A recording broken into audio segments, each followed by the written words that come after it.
歡迎使用五氫吲哚乙酸測定試劑盒。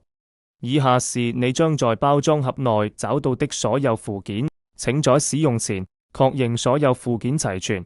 在開始檢測前，請務必戴上手套，確保衛生。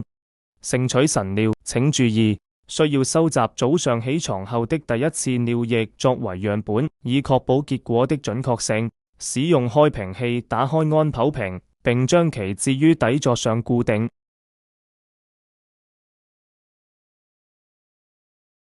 使用滴管吸取晨尿，需要吸取總共3毫升尿液，即用1毫升滴管抽取3次。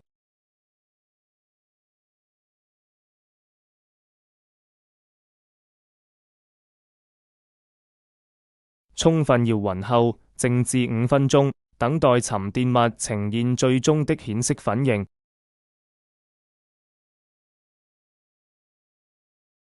靜置完成後，將沉澱物的顏色與標準比色板進行比較，以判定結果。建議將檢測結果與標準比色板一起拍照記錄，以便與後續檢測進行對比。請將所有使用過的材料放入處置袋中，然後妥善處理。